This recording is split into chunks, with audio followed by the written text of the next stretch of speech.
खड़ा नहीं रह सकते हैं। ज़्यादा सही होता है कि आप अपने अंदर झांक के देखें कि आपने क्या सही किया, क्या गलत किया।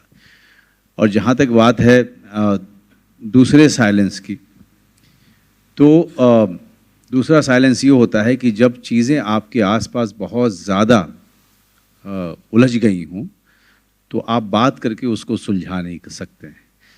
सारे पर्सपेक्टिव से उस चीज़ को देखना होता है और साइलेंटली उसको एनालाइज करना होता है, और तभी जाकर के आप किसी मकाम पे, किसी कंक्लूजन में पहुंच सकते हैं। तो वो साइलेंस, ये साइलेंस है, दूसरा वाला।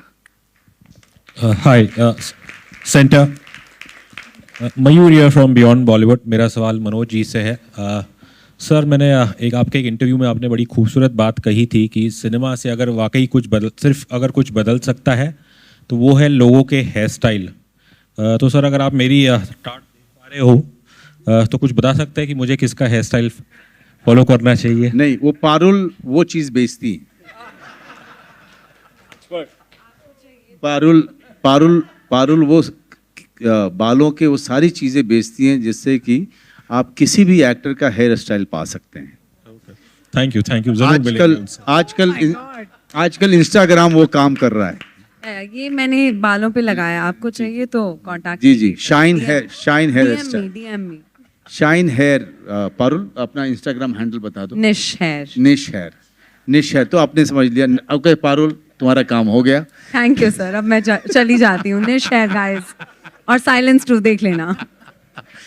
नहीं, मतलब मैं बड़ी सी, मैं इसको मजाक में कभी नहीं बोलता हूँ। कहीं ना कहीं सिनेमा जो है, सिनेमा हमारे समय को रिफ्लेक्ट करता है। हमारे समय का मिरर हो सकता है, आईना हो सकता है। सिनेमा मूवमेंट क्रिएट नहीं कर सकता है, सिनेमा मूवमेंट का पार्ट हो सकता है। इसीलिए मैंने हमेशा कहा कि सिनेमा अकेले कुछ नहीं बदलता है। सिनेमा एक आंदोलन का पार्ट हो सकता है, एक मूवमेंट का पार्ट हो सकता है। नहीं तो अगर आप देखें तो हर तरीके के लोगों ने, हर तरीके के शासक ने अपने अपने तरीके से सिनेमा या आर्ट फॉर्म को यूज़ किया है। तो आप क्या क्या बोलेंगे उसको?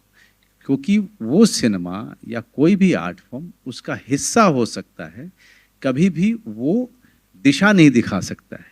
वो मेरे समय को दिखा सकता है। जब अमिताभ बच्चन जी एंग्री मैन के तौर पे आए थे तो बेरोजगारी थी, निराशावाद था, होपलेसनेस जिसको कहते हैं।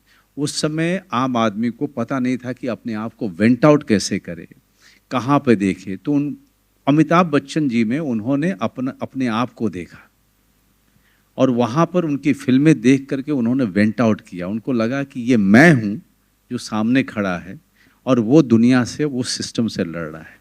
तो इसी तरीके से जब रोमांटिसिज्म का समय आता है तो शम्मी कपूर हुए, और हमारे आपके समय में सलमान, शाहरुख और आमिर हुए।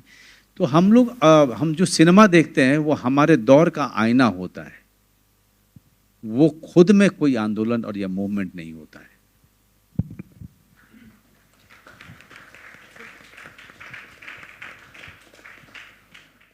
जब अमिताभ बच्चन जी एंग्री मैन के तौर पे आए थे तो बेरोजगारी थी, निराशावाद था, होपलेसनेस जिसको कहते हैं। उस समय आम आदमी को पता नहीं था कि अपने आप को वेंट आउट कैसे करे, कहाँ पे देखे। तो अमिताभ बच्चन जी में उन्होंने अपने आप को देखा, और वहाँ पर उनकी फिल्में देख करके उन्होंने वेंट आउट किया। उनको लगा कि ये मैं हूँ जो सामने खड़ा है, और वो दुनिया से, वो सिस्टम से लड़ रहा है। तो इसी तरीके से जब रोमांटिसिज्म का समय आता है तो शम्मी कपूर हुए, और हमारे आपके समय में सलमान, शाहरुख और आमिर हुए। तो हम जो सिनेमा देखते हैं वो हमारे दौर का आईना होता है। वो खुद में कोई आंदोलन और या मूवमेंट नहीं होता है। सिनेमा हमारे समय को रिफ्लेक्ट करता है। हमारे समय का मिरर हो सकता है, आईना हो सकता है। सिनेमा मूवमेंट क्रिएट नहीं कर सकता है, सिनेमा मूवमेंट का पार्ट हो सकता है। इसीलिए मैंने हमेशा कहा कि सिनेमा अकेले कुछ नहीं बदलता है। सिनेमा एक आंदोलन का पार्ट हो सकता है, एक मूवमेंट का पार्ट हो सकता है। नहीं तो अगर आप देखें तो हर तरीके के लोगों ने, हर तरीके के शासक ने अपने अपने तरीके से सिनेमा या आर्ट फॉर्म को यूज़ किया है। सर मैंने एक आपके एक इंटरव्यू में आपने बड़ी खूबसूरत बात कही थी कि सिनेमा से अगर वाकई सिर्फ अगर कुछ बदल सकता है तो वो है लोगों के हेयर स्टाइल। तो सर अगर आप मेरी टाट देख पा रहे हो तो कुछ बता सकते हैं कि मुझे किसका हेयर स्टाइल फॉलो करना चाहिए? नहीं, वो पारुल वो चीज़ बेचती है। पारुल पारुल पारुल वो बालों के वो सारी चीज़ें बेचती हैं जिससे कि आप किसी भी एक्टर का हेयर स्टाइल पा सकते हैं। थैंक यू ज़रूर मिलेंगे उनसे। आजकल इंस्टाग्राम वो काम कर रहा है। ये मैंने बालों पे लगाया, आपको चाहिए तो contact ji shine hair DM me shine hair. Parul अपना इंस्टाग्राम हैंडल बता दो। निश है तो आपने समझ लिया। ओके पारुल, तुम्हारा काम हो गया। थैंक यू सर, अब मैं चली जाती हूँ। निश है गाइस, और साइलेंस टू देख लेना। नहीं मतलब मैं मैं इसको मजाक में कभी नहीं बोलता हूँ।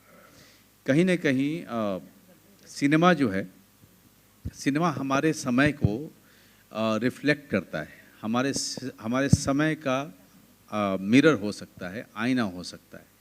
सिनेमा मूवमेंट क्रिएट नहीं कर सकता है, सिनेमा मूवमेंट का पार्ट हो सकता है। इसीलिए मैंने हमेशा कहा कि सिनेमा अकेले कुछ नहीं बदलता है। सिनेमा एक आंदोलन का पार्ट हो सकता है, एक मूवमेंट का पार्ट हो सकता है। नहीं तो अगर आप देखें तो हर तरीके के लोगों ने, हर तरीके के शासक ने अपने अपने तरीके से सिनेमा या आर्ट फॉर्म को यूज़ किया है। तो आप क्या बोलेंगे उसको? क्योंकि वो सिनेमा या कोई भी आर्ट फॉर्म उसका हिस्सा हो सकता है, कभी भी वो दिशा नहीं दिखा सकता है। वो मेरे समय को दिखा सकता है। जब अमिताभ बच्चन जी एंग्री मैन के तौर पे आए थे तो बेरोज़गारी थी, निराशावाद था, होपलेसनेस जिसको कहते हैं।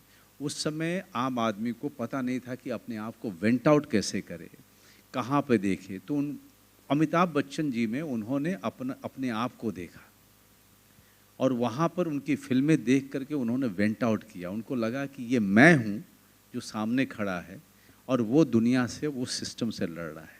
तो इसी तरीके से जब रोमांटिसिज्म का समय आता है तो शम्मी कपूर हुए, और हमारे आपके समय में सलमान, शाहरुख और आमिर हुए।